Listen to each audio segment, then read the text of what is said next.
Hello everyone, and welcome back to Sleepless Campfire. Tonight, we travel into the forgotten back roads of America, places where light fades, and what remains are stories that refuse to die. Across these hills, rivers, and empty towns are accounts drawn from witness reports, police files, and archived broadcasts, each one verified, recorded, and retold in their own words. In the shadow of Shiprock, that ancient volcanic monolith rising like a great stone ship from the desert floor of the Navajo Nation, the night holds secrets that defy explanation. The tribal police who patrol these vast, dark expanses between the four sacred mountains have recorded encounters that challenge our understanding of reality itself. These are not campfire tales invented to frighten children, but documented calls logged in the quiet hours between midnight and dawn, when the veil between worlds grows thin. The desert wind carries whispers of things that move just beyond the reach of headlights, of voices that break through radio static, and of disappearances that leave no trace but a lingering cold spot in the air. In a land where ancient traditions still hold sway, and modern law enforcement must sometimes yield to older truths, these 7 accounts represent the most disturbing calls received by tribal police in recent years. Each has been verified through official records, witness testimony, and corroborating evidence that makes them impossible to dismiss. Now let us begin with our first story. It was late October of 2019 when Officer Thomas Begay began his shift at the Shiprock District Police Department. The station hummed with the quiet energy of a small department preparing for another long night on the reservation. Begay had served with the Navajo Nation police for 12 years, ever since returning from his military service with a desire to protect his community. He knew these desert roads like the back of his hand, every rut, every turn, every landmark that stood against the vast, star-filled sky. That night, the air carried the first hint of winter's approach, a crispness that made the desert feel especially expansive and empty. As he completed his vehicle inspection and logged his equipment, the dispatcher handed him the night's patrol route, a familiar loop through the western districts that would take him past the base of Shiprock itself. The clock read 10:47 p.m. when Begay pulled out of the station parking lot, his cruiser's headlights cutting through the darkness as he headed toward Highway 491. The first 2 hours of his shift passed without incident, the radio crackling only with routine checks and updates from other units patrolling different sections of the 27,000-square-mile reservation. Begay drove past sleeping communities, darkened hogans, and the occasional roadside shrine where offerings of corn pollen and turquoise glinted faintly in his passing beams. Around 1:13 a.m., as he approached the turnoff that leads to the community of Beclabido, his radio suddenly erupted with static so intense it made him wince. The disturbance lasted exactly 7 seconds before clearing, leaving behind an eerie silence that felt heavier than before. Begay keyed his mic to report the interference, but before he could speak, a voice came through clear as day despite the earlier static. "Officer in pursuit of suspect on foot, heading west toward the Badlands," the voice said, though it wasn't any dispatcher or officer Begay recognized. "Subject moving at impossible speed, requesting backup at mile marker 37. Begay immediately responded, identifying himself and his location, explaining that he was only 5 miles from mile marker 37. The dispatcher, who had been silent during the strange transmission, now came through with confusion. "Unit 417, we have no pursuit in progress at that location. No other units have reported a foot chase." Still, protocol dictated that Begay investigate the call, so he accelerated toward the designated area, his lights flashing but sirens silent as not to wake sleeping residents. As he approached the marker, he saw nothing at first, just the empty highway stretching into darkness, bordered by desert scrub and the distant silhouette of Shiprock against the starlit sky. He parked his cruiser and stepped out, the desert night wrapping around him with its profound silence. That's when he saw a figure moving impossibly fast along the desert floor, parallel to the highway but several hundred yards away. The figure was humanoid, but moved with an unnatural gait, covering ground in long, loping strides that seemed to defy physics.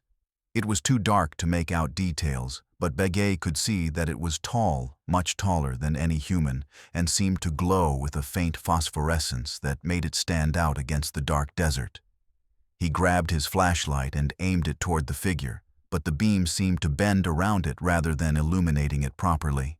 The figure stopped and turned toward him, and despite the distance, Begay felt an immediate sense of wrongness, of something ancient and otherworldly observing him with intelligence that surpassed human understanding.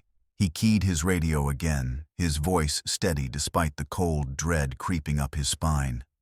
"Dispatch, I have visual on what appears to be a subject matching the earlier description. Advise on approach." Before the dispatcher could respond, the figure began moving again, this time directly toward Begay's position with impossible speed. He drew his service weapon, not to shoot, but as a precaution, training the flashlight on the approaching entity. As it drew closer, covering what should have been several hundred yards in mere seconds, Begay could see that its form was inconsistent, wavering like heat haze though the night was cold. It had the general shape of a man but elongated, with limbs that bent at odd angles and a head that seemed too large for its body. Most disturbing were the light's small points of what looked like blue fire that dotted its form like stars in a humanoid constellation. Begay felt his training and experience desert him as he faced something beyond any police procedure manual. When the figure was perhaps 50 yards away, it stopped again, and the air grew suddenly cold, so cold that Begay could see his breath despite the desert temperature. The radio crackled to life again, this time with the dispatcher's voice. "Unit 417, we're getting reports of electrical disturbances in your area. Are you okay?" Begay couldn't answer immediately, transfixed by the figure before him. It raised what might have been an arm, and the blue lights along its body pulsed in unison. Then came a sound, a high-pitched whine that seemed to come from inside Begay's own head, making his teeth ache and his vision blur. He stumbled back toward his cruiser, fumbling for the door handle as the figure took another impossible leap forward, closing the distance to 20 yards in a single bound. Begay managed to get inside and lock the doors, starting the engine and flooring the accelerator before he'd even closed his door completely. As he sped away, he glanced in his rearview mirror to see the figure standing in the middle of the highway, watching him go with those strange blue lights pulsing rhythmically. Back at the station, Begay filed his report at 3:47 a.m., his hand still shaking slightly as he typed. He described the entity, the impossible speed, the strange lights, and the voice on the radio that had initiated the encounter. His supervisor, a veteran officer named Yazzie, read the report with a grim expression. "You're not the first," he said quietly. "Not by a long shot." He pulled out a thick folder labeled "Unexplained Phenomena" and showed Begay similar reports dating back decades, officers who had encountered something they couldn't explain on the desert night shift. The voice on the radio, the impossibly fast figure, the blue lights all had been reported before, always near the same stretch of desert between Shiprock and the Badlands. The next morning, Begay returned to the location with 2 other officers, but they found no footprints, no disturbed earth, no evidence that anything unusual had occurred there at all. The only anomaly was a patch of desert ground that remained inexplicably cold to the touch despite the morning sun beating down on it. Begay's official report was logged as Case 19-1047B, and while it was never officially solved, it became part of the oral tradition among tribal police officers working the night shift near Shiprock, a warning that some calls don't come from humans, and some suspects don't follow the laws of physics or nature as we understand them. Hundreds of miles away, another officer was about to discover that some encounters defy logical explanation. It was the night of November 2nd, 2020, when Officer Lucy Sosi began her patrol along Highway 64, the east-west artery that cuts across the northern portion of the Navajo Nation. Sosi had transferred to the Shiprock district only 3 months earlier, leaving behind a job with the Albuquerque PD for what she hoped would be a closer connection to her heritage and community. The desert night was clear and cold, with a crescent moon hanging low in the sky and the familiar silhouette of Shiprock visible to the south. She had just passed through the small community of Kirtland when her headlights caught a figure standing by the side of the road, arm outstretched in the universal gesture of a hitchhiker. It was after 2 a.m., and the highway was deserted except for her cruiser. As a police officer, Sosie was trained to be cautious, especially when encountering someone alone in the middle of the night. She slowed her vehicle and approached with caution, her spotlight illuminating the figure. It was a young woman, possibly in her early 20s, wearing what appeared to be traditional Navajo clothing, a velvet blouse and long skirt with moccasins. Her hair was long and dark, falling past her shoulders, and she carried a small woven bag. Sosie noted that the woman's clothing seemed old-fashioned, not typical of modern reservation attire, but she didn't think much of it initially. She pulled over about 20 feet ahead of the figure and stepped out of her cruiser, approaching slowly with her hand near her sidearm. "Everything okay?" Sosie called out. "It's late to be out here alone." The woman didn't respond immediately, but walked towards Sosie with a strange, gliding motion that seemed almost unnatural in the dim light. As she drew closer, Sosie noticed other oddities. The woman's skin had an odd pallor in the moonlight, almost translucent, and her eyes seemed to reflect the cruiser's headlights with an intensity that bordered on supernatural. "I need to get to Shiprock," the woman said, her voice soft, but somehow carrying clearly in the desert night. "My family is waiting for me." Sosie hesitated. Department policy prohibited giving rides to civilians, but something about the woman's demeanor made her want to help. "I can't give you a ride, but I can call someone for you," Sosie offered, reaching for her radio. The woman shook her head slowly. "There's no one to call. They're already waiting for me." Something about the statement sent a chill down Sosie's spine, though she couldn't explain why. Against her better judgment and years of training, Sosie found herself saying, "Get in, I'll take you as far as the turnoff to Shiprock."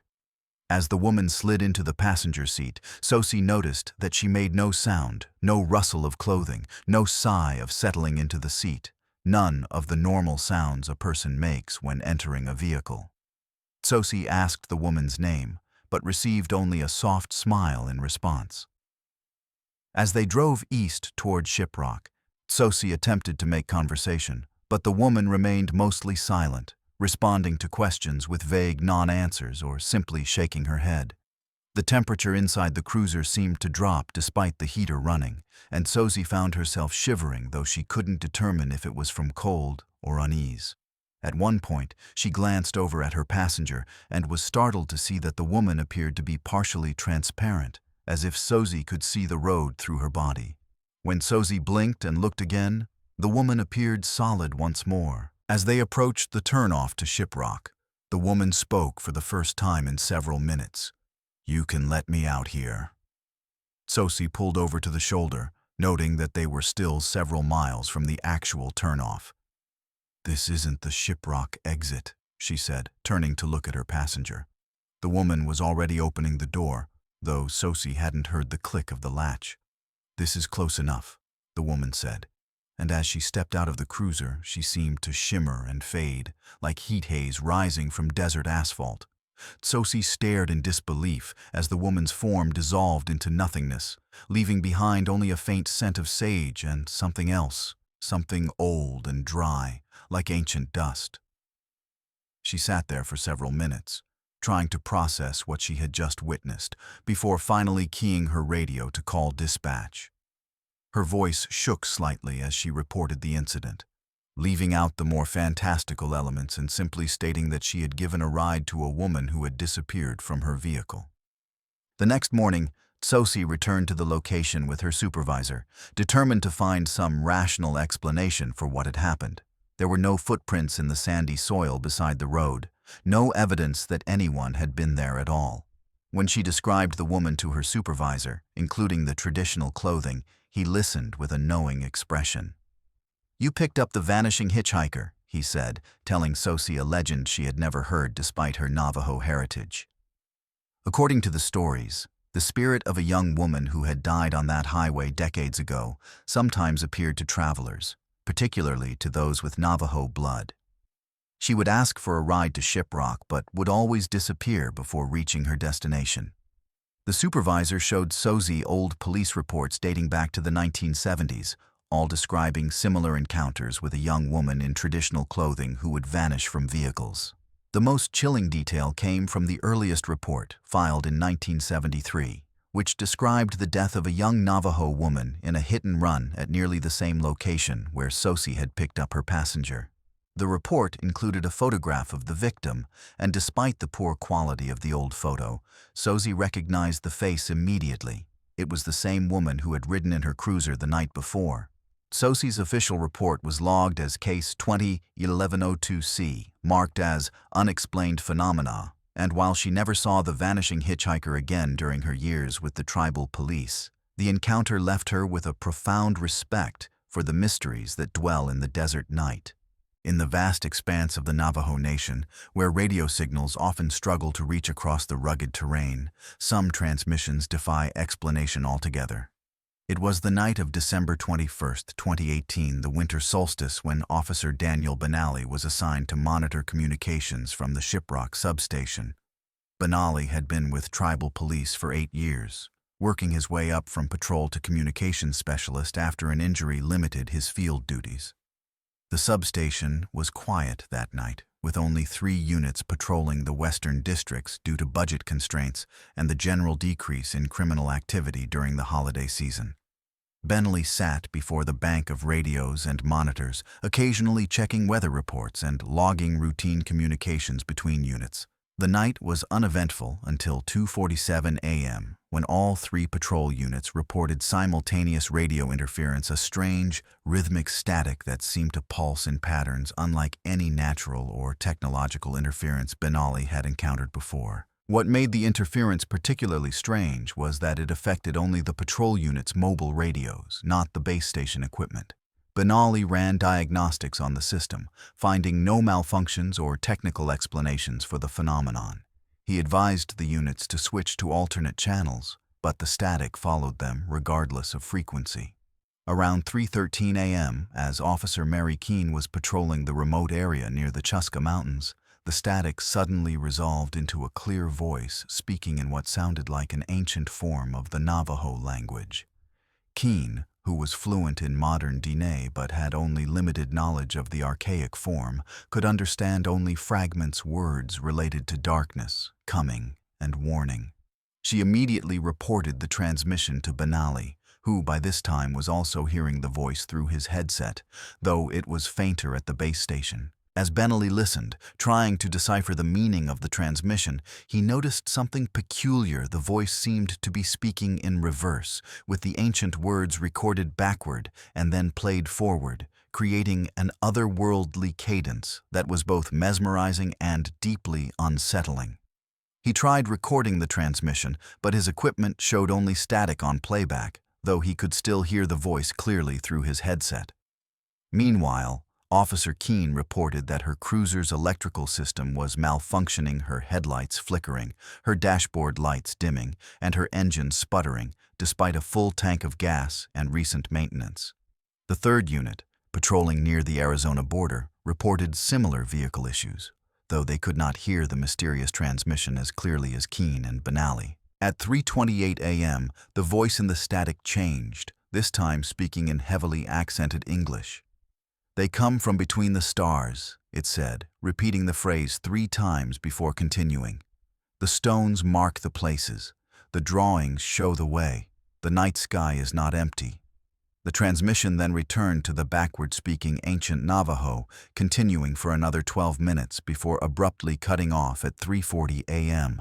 In those 12 minutes, all 3 patrol units reported complete electrical failure of their vehicles, leaving them stranded in the darkness.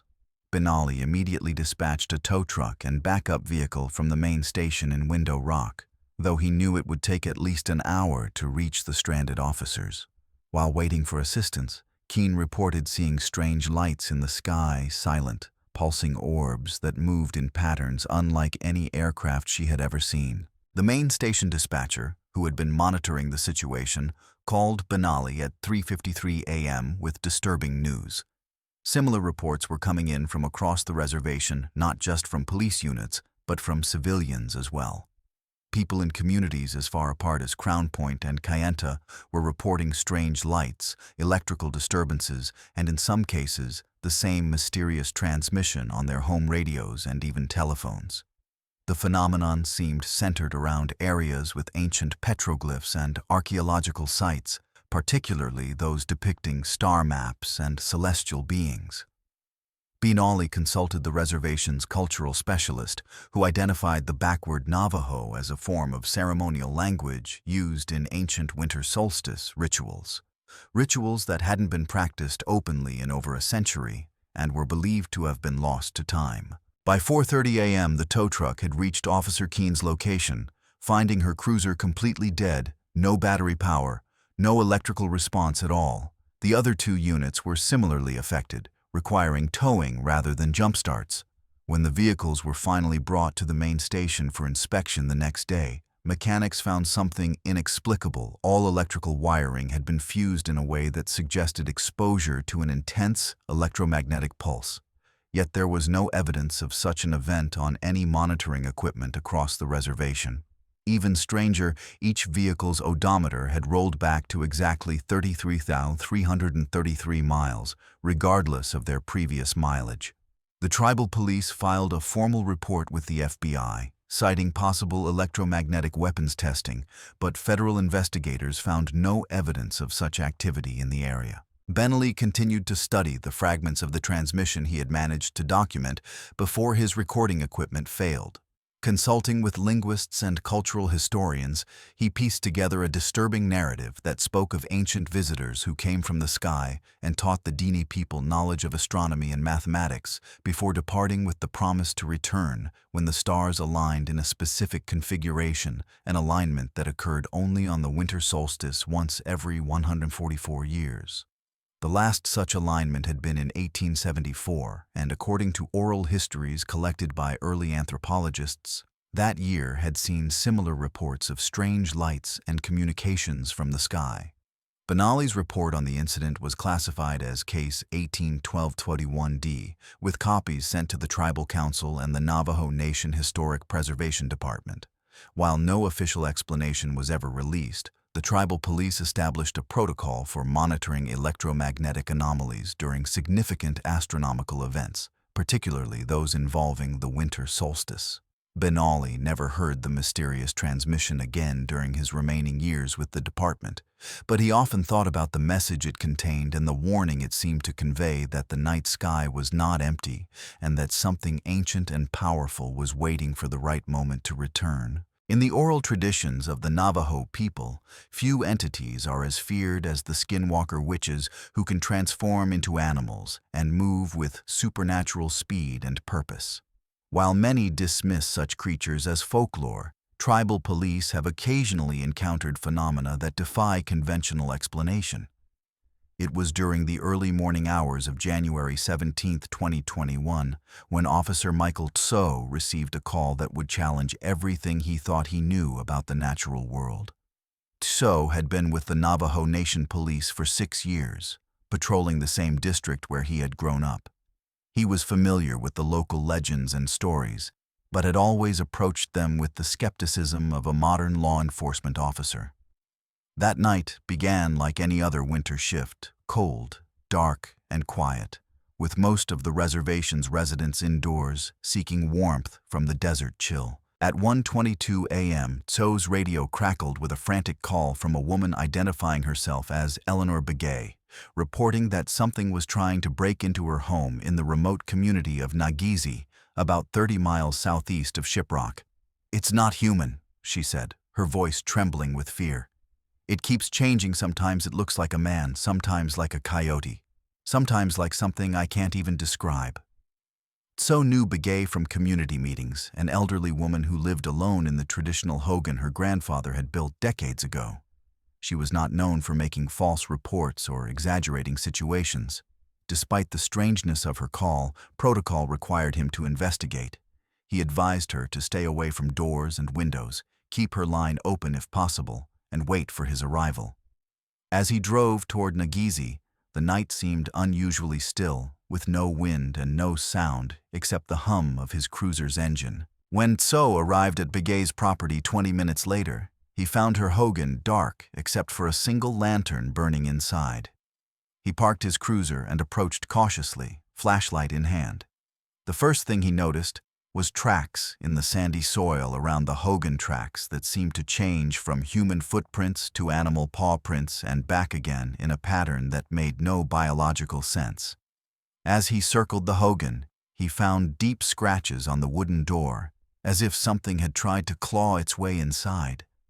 He called out to Begay, identifying himself, and heard her respond from within. When he entered the hogan, he found her huddled in the corner, wrapped in blankets, her face pale with terror. "It's still out there," she whispered. "It knows you're here now." Tso conducted a thorough inspection of the property, finding more strange tracks and what appeared to be tufts of coarse, dark fur caught on the rough wood of the hogan's exterior. The most disturbing discovery was a series of handprints on the windows, handprints that seemed to elongate at the fingers, almost claw-like in their appearance. Tso photographed all the evidence, though he knew even as he did so that none of it would make sense in his official report. As he was completing his documentation, he heard a sound from the darkness, a high-pitched whine that seemed to come from multiple directions at once. He drew his weapon and moved to position himself between the hogan and the darkness, training his flashlight toward the sound. What he saw next would haunt him for the rest of his life. At the edge of his flashlight's beam, something moved, a shape that seemed to shift and change like smoke. One moment it appeared as a man crouched on all fours, the next as a large coyote with eyes that glowed with an unnatural red light.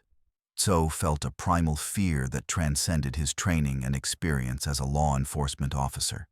He fired a warning shot into the air, and the creature let out a shriek that sounded neither human nor animal, but something in between, something ancient and malevolent. It retreated into the darkness with impossible speed, and Tso heard the sound of limbs breaking and reforming as it moved away from the hogan. He stayed with Begay until dawn, when her grandson arrived from Farmington to stay with her. Before leaving, Tso collected samples of the fur and made casts of the strange tracks, though he suspected they would yield no scientific explanation. Back at the station, Tso filed his report with a sense of unease. His supervisor, a lifelong resident of the reservation, listened to his account with a grim expression.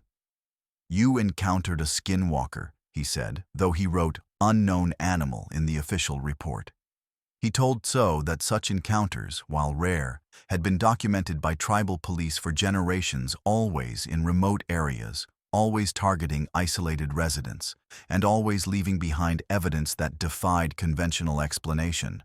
The supervisor showed Tso a confidential file containing similar reports dating back to the department's founding in the 1950s, each describing encounters with creatures that could shift form and move with supernatural speed. The most chilling detail was that such encounters seemed to occur in clusters, with multiple reports coming from the same general area within a short period of time, before ceasing for years or even decades. 2 weeks after Tso's encounter with Begay, another officer responded to a call from a sheep herder in the same area who reported that several of his animals had been killed in a way that suggested unnatural strength and speed. The sheepherder described seeing a creature that moved like a man but had the head of a coyote, glowing red eyes, and the ability to leap over fences in a single bound. When officers investigated, they found tracks similar to those Tso had documented at Begay's hogan, along with more of the coarse, dark fur. The department brought in a biologist from the University of New Mexico to examine the evidence, but he could not identify the fur as belonging to any known species in the region.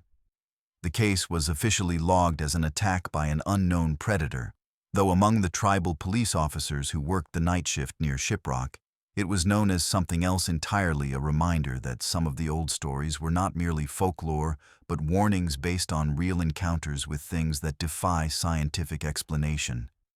Tso never saw the creature again during his years with the department, but he never forgot the sound it made, or the way it moved between forms like smoke changing shape in the wind. His report was filed as Case 21-0117E, marked with the confidential designation used for incidents that involve elements beyond conventional understanding. The desert landscape of the Navajo Nation can play tricks on the mind, especially in the darkness of night when familiar landmarks seem to shift and change. But some phenomena go beyond optical illusion or disorientation, challenging our understanding of space and reality itself. It was during the early morning hours of February 9, 2020, when Officer Rachel Johnson experienced something that would forever alter her perception of the desert roads she had patrolled for nearly a decade. Johnson had transferred to the Shiprock district from the Phoenix Police Department 3 years earlier, seeking a slower pace of life and a connection to the land of her ancestors. She had quickly adapted to the vast emptiness of the desert night shift, finding comfort in the predictable rhythms of patrol and the familiar constellations that filled the sky. That night began like any other Saturday shift, relatively busy with calls related to a community dance in Shiprock that had continued into the early hours of the morning. By 2:30 a.m., the calls had slowed to a trickle, and Johnson found herself patrolling the remote stretch of Highway 64 that runs between Shiprock and the Arizona border. The road was empty, and the desert night was quiet except for the hum of her cruiser's tires on asphalt. She was approaching the small community of Denahotso when she received a call from dispatch about a domestic disturbance in a remote area about 10 miles south of her position. Johnson turned onto Indian Route 12, a lesser-traveled road that cut through the desert toward the address she had been given. She had taken this route many times before and knew it well, a straight, paved road that connected several small communities before eventually turning to dirt and ending at a remote border crossing station. As Johnson drove deeper into the desert, she noticed something strange. The road ahead seemed to shimmer and waver, as if viewed through heat haze despite the cold winter night. She slowed her cruiser, concerned that her vision might be affected by fatigue or that there might be some unusual atmospheric condition affecting the road surface. As she watched, the shimmering intensified, and the road ahead began to change before her eyes. The straight asphalt she knew was transforming into a winding dirt path that seemed to lead in a different direction than the one she remembered. Johnson stopped her cruiser, rubbing her eyes and checking her GPS to confirm her location. The GPS showed her exactly where she expected to be on Route 12, but the road in front of her bore no resemblance to the one on her digital map. Johnson got out of her cruiser, walking to the edge of the road to examine it more closely. The asphalt beneath her feet felt real enough, solid and familiar. But when she looked ahead, the road continued to change, sometimes appearing as paved highway, sometimes as dirt trail, sometimes disappearing entirely into darkness. The air around her grew strangely still and quiet, with no sound of wind or insects, only an unnerving silence that seemed to absorb all other noise. Johnson felt a growing sense of disorientation, as if the familiar landmarks she used to navigate had shifted position. She called dispatch to report her situation, but when she tried to describe what she was seeing, she realized how impossible it would sound. "I'm experiencing some visual anomalies on Route 12, she said carefully. "The road ahead appears to be changing." The dispatcher's response came with a hint of concern. "Unit 409, are you feeling okay? Do you need medical assistance?" Before Johnson could respond, she noticed movement at the edge of her headlights, figures emerging from the desert darkness and approaching her position. They were tall and thin, dressed in what appeared to be traditional Navajo clothing, but with an otherworldly quality that made them seem almost translucent in the artificial light. Johnson reached for her sidearm, then hesitated as the figures stopped and simply watched her with an intensity that felt both curious and judgmental. One of them raised a hand and pointed toward the road ahead, which now appeared completely different, a winding path that led toward a destination Johnson couldn't identify. The air grew cold, and Johnson felt a sudden urge to follow the new road, to see where it led, despite every instinct telling her to stay where she was. The dispatcher's voice broke through her trance. "Unit 409, we're losing your signal. Please respond." Johnson shook her head, trying to clear it, and when she looked again, the figures were gone, and the road ahead had returned to its familiar appearance, straight asphalt stretching into the darkness as it always had. She got back in her cruiser, her heart racing, and proceeded cautiously toward the address of the domestic disturbance call. When she arrived, she found that the incident had been resolved before her arrival, with the parties having calmed down and gone to bed. On her return journey, Johnson took the same route, but everything appeared normal. The road was exactly as she remembered it, with no sign of the strange transformations or mysterious figures she had witnessed earlier. The next morning, Johnson filed a report describing her experience, though she struggled with how to categorize it. Her supervisor listened with interest, then showed her a file of similar reports dating back decades, officers who had experienced what was colloquially known as the disappearing road phenomenon. According to these reports, certain stretches of desert road occasionally transformed, revealing alternative paths that led to unknown destinations. Some officers reported seeing figures similar to what Johnson had described, while others spoke of hearing voices or music that seemed to come from nowhere. The most disturbing reports came from officers who claimed to have followed the alternative roads, finding themselves in places that shouldn't exist, communities that weren't on any map, landscapes that seemed to belong to another time, or geometrically impossible configurations of space that defied physics. Johnson's report was logged as Case 20-0209F, with a notation that she had experienced temporary spatial disorientation, possibly related to fatigue or atmospheric conditions. But among the tribal police who worked the night shift, it was known as something else entirely, a reminder that the desert landscape was not always as it seemed, and that some roads led to places beyond normal human experience. Johnson never experienced the phenomenon again during her years with the department, but she never drove that stretch of Route 12 without a sense of caution, wondering what might appear in her headlights on some future night shift. The case remained officially unsolved, though Johnson sometimes thought about the figures she had seen and the road that changed before her eyes, wondering if she had glimpsed something from another reality that had briefly overlapped with her own. The ancient Anasazi people who once inhabited the Four Corners region left behind remarkable cliff dwellings, pottery, and petroglyphs, but according to some tribal police reports, they may have left behind something else as well. It was during the pre-dawn hours of March 3, 2021, when Officer Joseph Yazzie encountered a phenomenon that seemed to bridge the gap between ancient history and modern technology.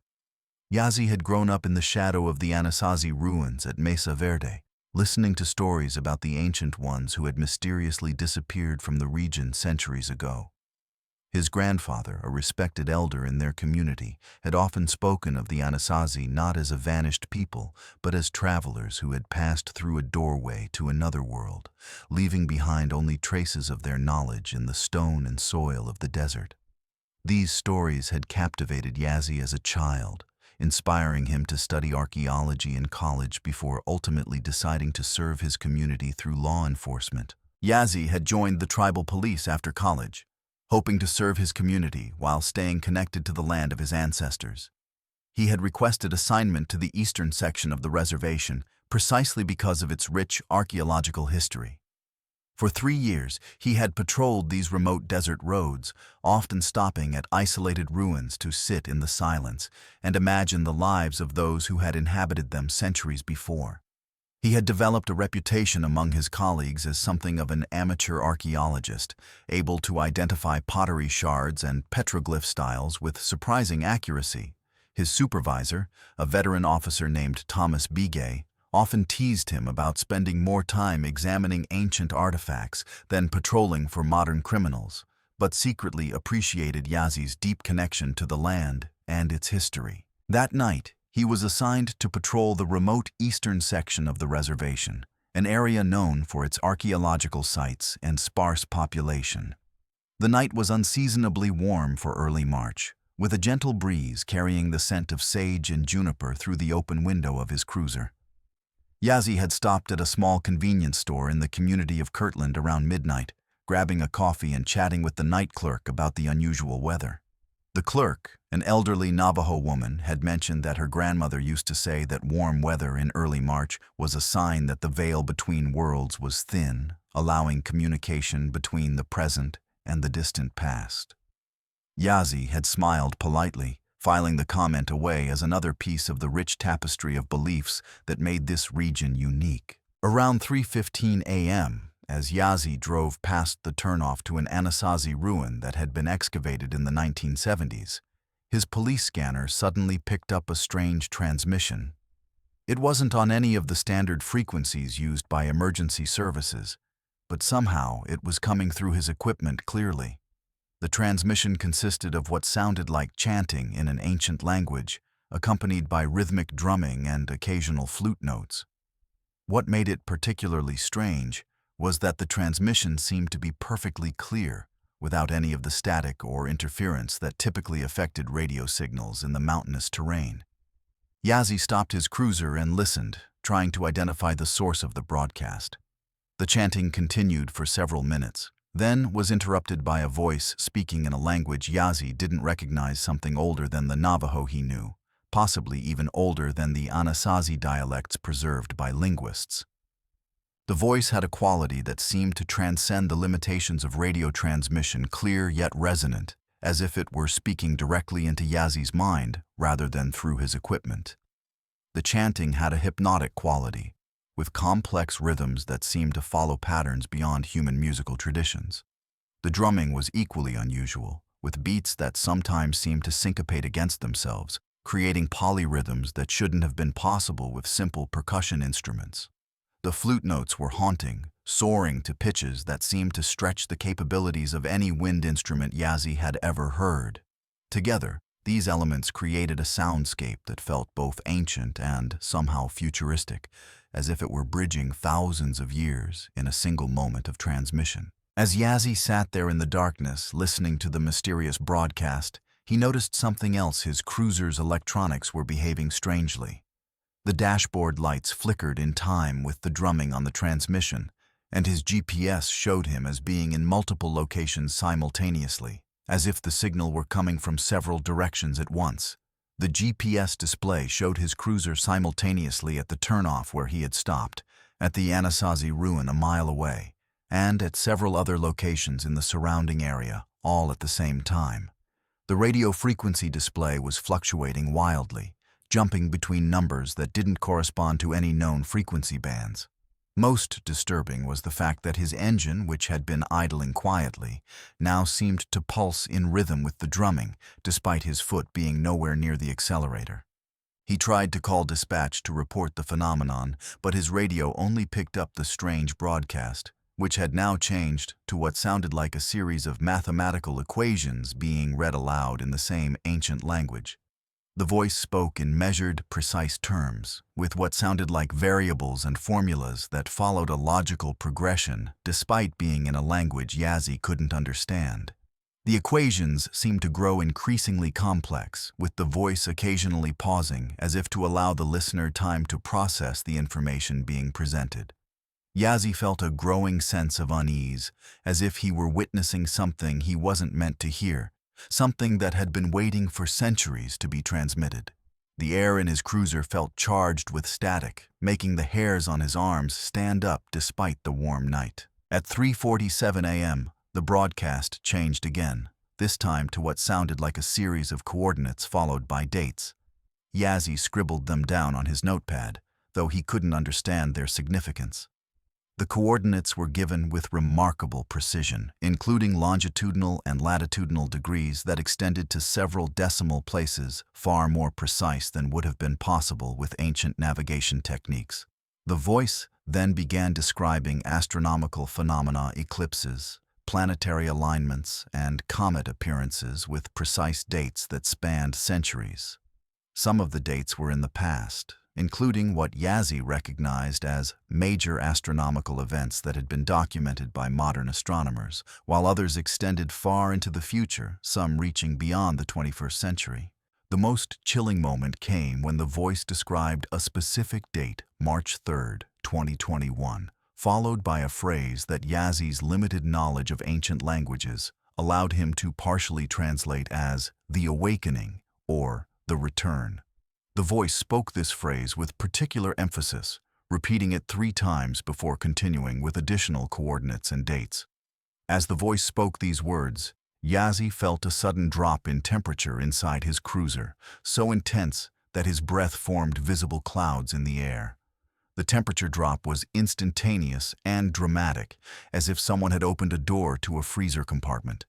The windshield of his cruiser briefly frosted over with intricate patterns that resembled the petroglyphs he had seen at Anasazi sites, then just as quickly cleared. The broadcast continued for another 20 minutes, with the voice describing what sounded like instructions or warnings, though Yazzie could understand only fragments. He recognized words that might be related to water, stars, stone, and time, but the context was lost on him. The voice seemed to be describing some kind of preparation or ceremony, with references to gathering specific materials and waiting for particular celestial alignments.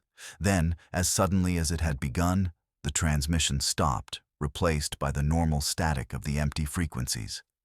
Yazzie sat in silence for several minutes, trying to process what he had just experienced. His cruiser's electronics returned to normal, though the GPS required a reset to establish his correct location. The temperature inside the vehicle gradually returned to normal, though Yazzie continued to feel a strange chill that seemed to emanate from within rather than without. He called dispatch to report the incident, carefully omitting the more unusual details and simply stating that he had experienced an unexplained radio transmission. The dispatcher, Sarah Benally, was accustomed to receiving strange calls from officers patrolling remote areas, but even she seemed puzzled by Yazzie's report. Probably some kind of atmospheric anomaly, she suggested, or maybe some amateur radio operator playing games. Yazzie agreed, though he knew that what he had experienced was far beyond either explanation. The dispatcher logged his call at 4:18 a.m., noting it as a possible atmospheric anomaly or unauthorized broadcast, with a follow-up note to check with the FCC about any unusual radio activity in the area. The next day, Yazzie took the coordinates he had recorded to the tribal archaeologist Dr. Eleanor Thompson, who identified them as corresponding to significant Anasazi sites throughout the Four Corners region. What made this discovery particularly strange was that some of the coordinates pointed to sites that had not yet been officially discovered or documented by archaeologists. Thompson, who had been working with Anasazi sites for over 30 years, was initially skeptical until she examined the coordinates more closely. "These are incredibly precise," she said, comparing them to known archaeological maps, "and several of them correspond to areas we've suspected might contain sites, but haven't been able to locate." When Yazzie mentioned the dates and astronomical references, Thompson became visibly excited, explaining that the Anasazi were known for their sophisticated astronomical knowledge, with many of their structures aligned to celestial events. The archaeologist accompanied Yazzie to the location where he had received the broadcast, finding nothing unusual except for unusually high electromagnetic readings in the area. Thompson had brought along specialized equipment used for geophysical surveys, and the readings it registered were off the charts, far higher than would be expected, even in areas with significant mineral deposits. "It's as if there's some kind of residual energy here," she said, examining the readings, "like an echo of something that happened a long time ago."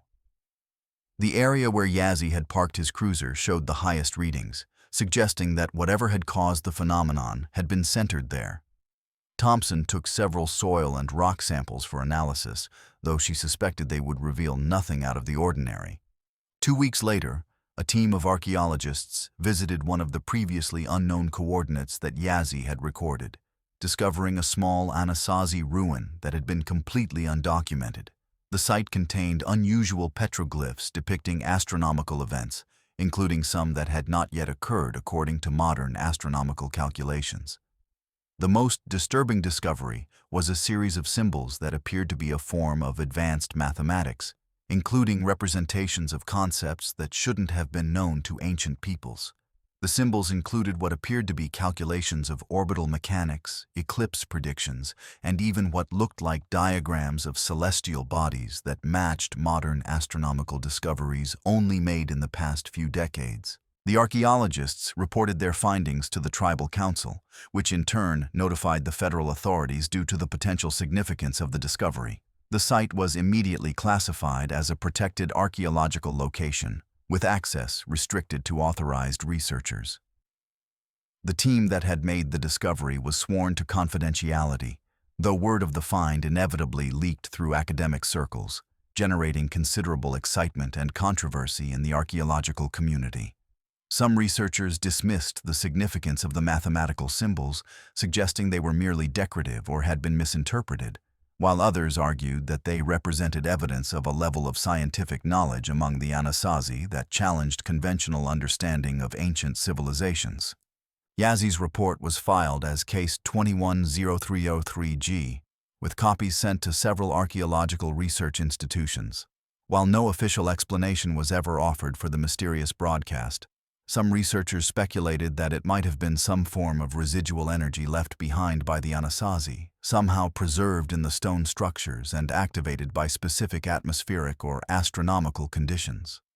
Others suggested it might be evidence of a much more advanced civilization than had been previously credited to the Anasazi, possibly with knowledge that had been lost to history but somehow preserved in the desert landscape.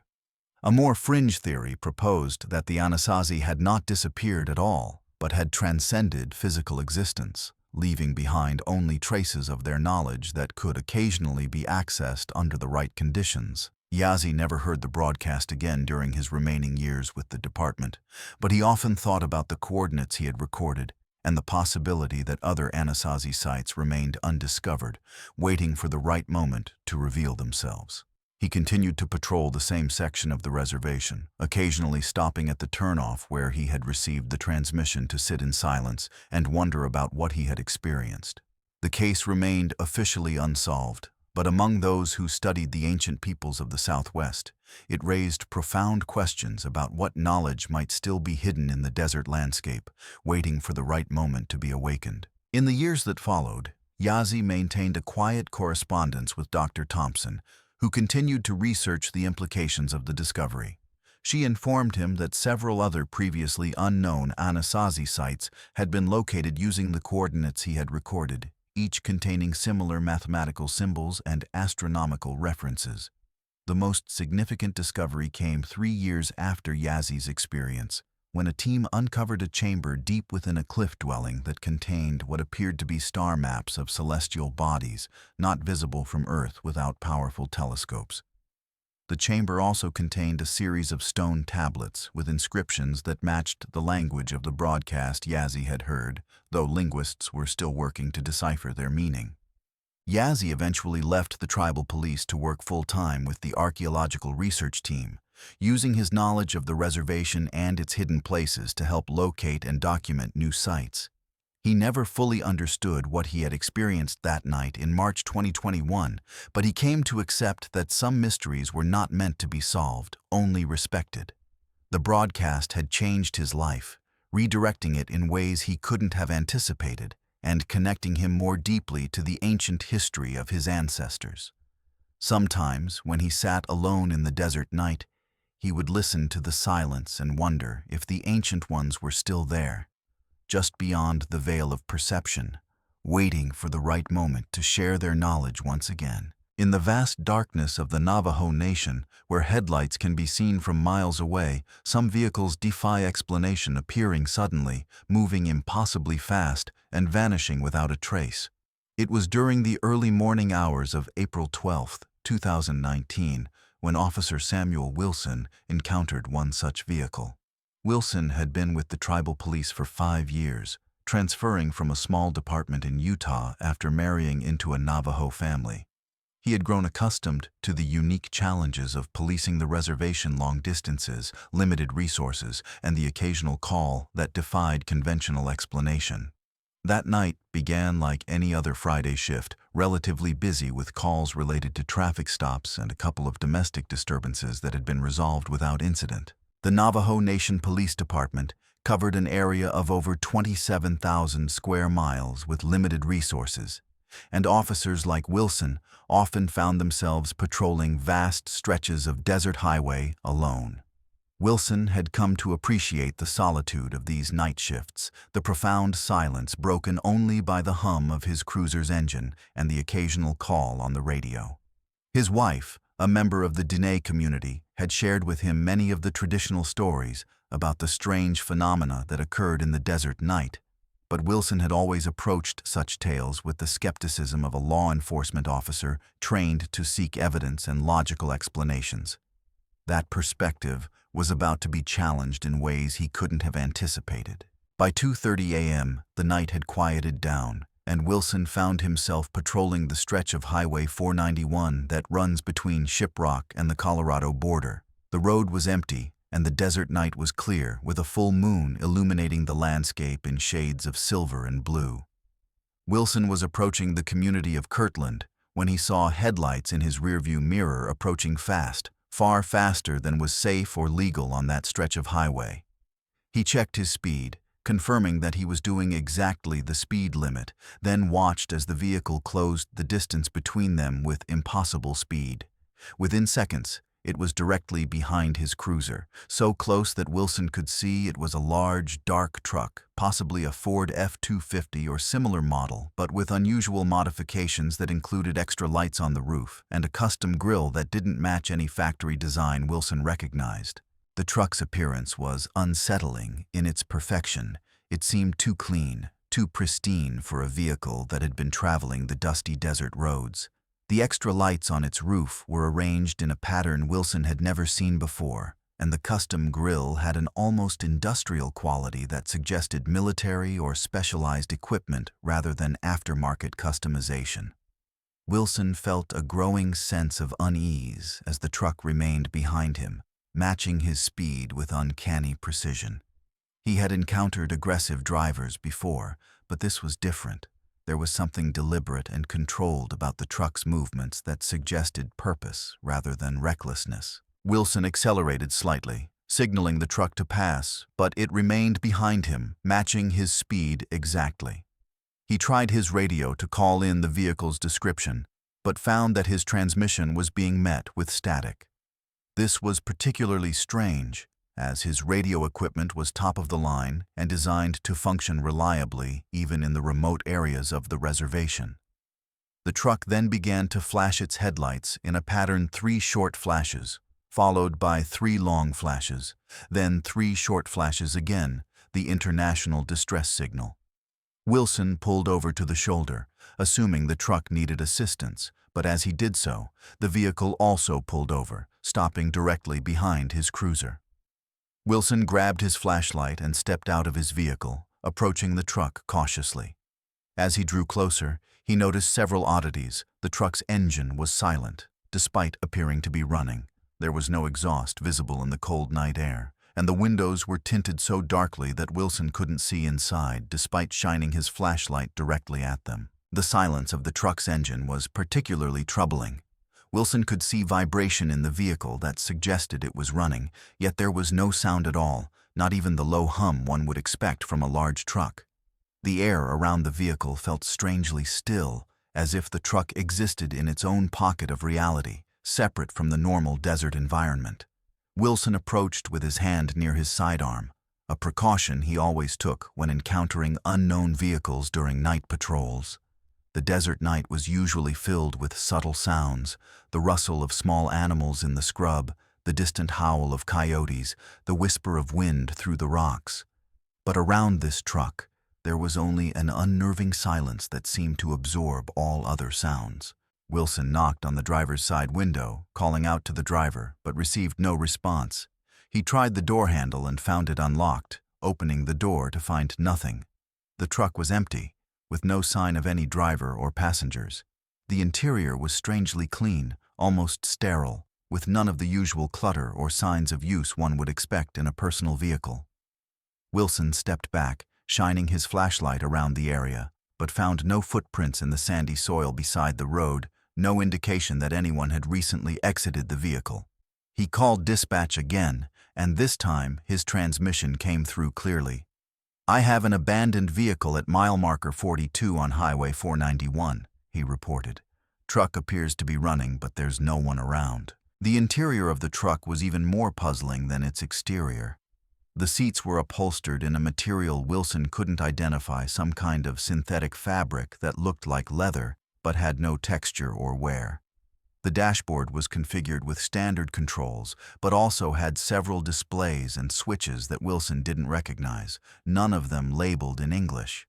The most unsettling detail was the complete absence of personal items. No papers, no cups, no air fresheners, no signs of human presence at all. Even a brand new vehicle would typically have some evidence of recent human contact, but this truck seemed as if it had never been occupied, despite appearing to be running. As Wilson waited for dispatch to run the vehicle's plates, he noticed something strange. The truck's registration tags showed an expiration date of 1998, more than 20 years in the past. The vehicle itself looked remarkably well preserved for its apparent age, with no rust or weather damage despite being exposed to the harsh desert climate. When dispatch came back with information on the plates, Wilson was even more confused. The plates belonged to a 1997 Ford F-150 that had been reported stolen in 1999 and never recovered. The vehicle description didn't match what Wilson was seeing. His truck was larger, newer, and had modifications not mentioned in the original report. Wilson ran the vehicle identification number through his system, finding no record of it at all, as if the truck didn't officially exist. The discrepancy between the plates and the vehicle itself was deeply troubling. Wilson had encountered stolen vehicles before, but this was different. There was no logical explanation for a vehicle with expired plates from 1998 to appear in pristine condition with modifications that seemed more advanced than current technology. The dispatcher, Sarah B. Gay, had been with the tribal police for over 15 years and had handled countless strange calls, but even she sounded confused by the information coming back through the system. "Sam, are you sure about those plate numbers?" she asked. "Because the system is showing a theft report from 20 years ago, but the vehicle description doesn't match at all what you're describing." While Wilson was documenting these discrepancies, he heard a sound, the truck's engine suddenly starting, though no one had gotten inside. He turned to see the headlights flashing again in the same distress pattern. Then the vehicle began to move slowly forward, turning onto the highway and accelerating rapidly. Wilson jumped back into his cruiser and gave chase, but quickly realized the truck was moving at a speed he couldn't possibly match. He watched as it disappeared into the darkness, its red tail lights vanishing in the distance within seconds. Wilson continued in the direction the truck had gone, but found no sign of it. No tracks leaving the highway, no dust clouds, no evidence that any vehicle had recently passed through the area. He called off the pursuit and returned to the location where the truck had been parked, finding only tire marks in the sand tire marks that ended abruptly at the highway, with no indication of which direction the vehicle had gone. The pursuit had been brief, but deeply unsettling. Wilson had pushed his cruiser to its limits, reaching speeds of over 100 miles per hour, yet the mysterious truck had continued to pull away as if his cruiser were standing still. What was most troubling was that the truck's taillights had simply vanished into the darkness. One moment they were visible, the next they were gone, without the gradual fading one would expect as a vehicle moved out of sight. Wilson had driven for another 10 miles in the direction the truck had gone, finding no side roads, no turnoffs, no place where a vehicle could have disappeared. It was as if the truck had simply ceased to exist somewhere between one moment and the next. The next morning, Wilson filed a detailed report of his encounter, including photographs of the tire marks and the location where the truck had been parked. His supervisor listened with a knowing expression, then showed Wilson a file of similar reports dating back decades, officers who had encountered mysterious vehicles that appeared suddenly, moved impossibly fast, and vanished without explanation. The reports described various vehicles, trucks, cars, even what appeared to be military vehicles, but all shared certain characteristics. They appeared and disappeared without explanation, moved at speeds beyond normal capability, and often left behind physical evidence that contradicted their apparent behavior. The most chilling detail was that such encounters seemed to occur most frequently in the spring, particularly during the month of April, and always in the remote areas between Shiprock and the Colorado border. The file contained reports from as far back as the 1960s with similar descriptions despite the different officers who had filed them. One report from 1973 described a vehicle that had appeared out of nowhere during a dust storm, led an officer on a high-speed chase, and then vanished when the storm cleared. Another from 1988 told of a mysterious black car that had been seen multiple times near the same stretch of highway, always disappearing without explanation. The most recent report before Wilson's encounter was from 2015, describing a vehicle that had been observed by multiple officers over several nights before disappearing for good. What connected all these reports was not just the unusual behavior of the vehicles, but the effect they had on those who witnessed them, a profound sense of unease that lingered long after the encounters had ended. Wilson's report was logged as Case 19-0412H, with a notation that the vehicle in question remained unidentified and unlocated. The case was never officially solved, though it became part of the oral tradition among tribal police officers working the night shift, a warning that some vehicles that appear in the desert night are not what they seem. Wilson never encountered the mysterious truck again during his years with the department, but he remained vigilant during his patrols, especially on clear nights with a full moon, watching for headlights that might appear in his rearview mirror, approaching with impossible speed. The case remained officially unsolved, but among those who patrolled the desert highways of the Navajo Nation, it was known that some vehicles didn't follow the normal laws of physics or reality, appearing and disappearing like mirages in the vast desert landscape. In the years that followed, Wilson occasionally spoke with other officers who had similar experiences, though few were willing to document them officially.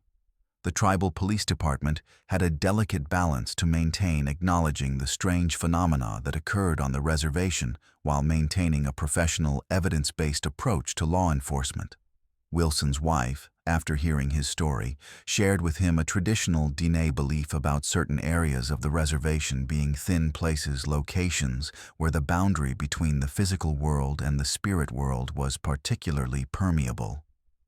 Highway 491 between Shiprock and the Colorado border was considered one such place, a corridor where strange occurrences were more likely to happen, especially during certain times of the year when the veil between worlds was believed to be thinner. Wilson continued his patrols with a newfound respect for the mysteries of the desert night. He never saw the mysterious truck again, but he remained aware of the possibility that some things in the vast darkness of the Navajo Nation defied conventional explanation. The case file remained open, though inactive, a testament to an encounter that challenged everything Wilson thought he knew about reality. As the years passed, the story of the phantom vehicle became part of the lore of the tribal police department, a cautionary tale told to new officers working the night shift, a reminder that in the desert darkness, some things are not what they seem, and some vehicles follow roads that exist beyond the boundaries of our understanding. The American landscape remains vast and unknowable, especially in the darkness of the Navajo Nation, where ancient traditions and modern law enforcement sometimes intersect in ways that challenge our understanding of reality. The 7 accounts we've explored tonight, drawn from official police reports, witness testimony, and corroborating evidence, represent only a fraction of the strange encounters documented by tribal police working the night shift near Shiprock. Each case, from the impossible speed of the Midnight Runner to the otherworldly transmission of the Anasazi broadcast, raises questions that defy conventional explanation. These are not merely ghost stories or urban legends, but documented phenomena that occurred in specific places at specific times, witnessed by trained observers whose job it is to document reality as they perceive it. What connects these disparate experiences is not just their geographical proximity to the ancient monolith of Shiprock, but their resistance to categorization within our normal understanding of the world.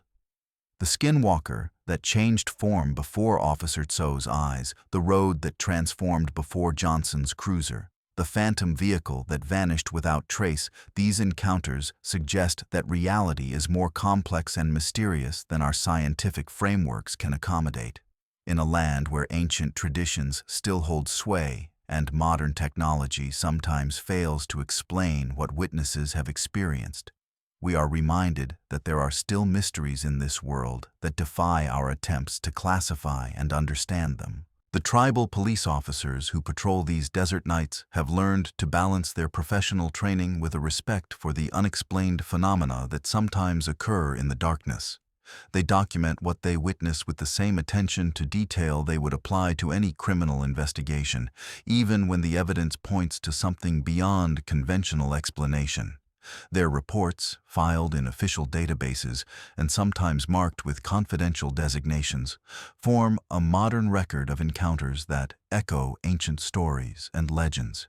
In doing so, these officers serve not only as law enforcement professionals, but as bridges between the seen and unseen worlds, the known and unknown aspects of the desert landscape. Silence plays a significant role in these encounters.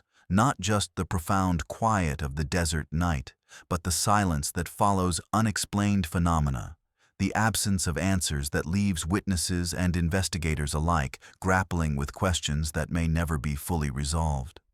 Memory also factors heavily how witnesses recall and recount their experiences, how stories are passed down through generations of officers working the same routes, how the landscape itself seems to remember and occasionally reveal what has happened there across centuries of human observation.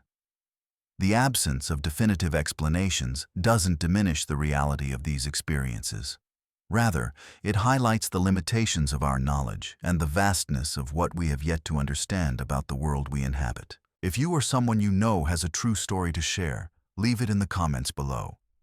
The Sleepless Campfire community values authentic accounts that expand our understanding of the mysterious phenomena that occur in the darkness between sunset and sunrise. Your experiences, when documented and shared with respect for truth and accuracy, contribute to a broader understanding of what lies beyond the edge of conventional explanation. Whether you're a law enforcement officer, a researcher, or simply someone who has witnessed something unexplained in the desert night, your story matters and deserves to be heard. Thank you for watching Sleepless Campfire. Until next time, stay safe out there.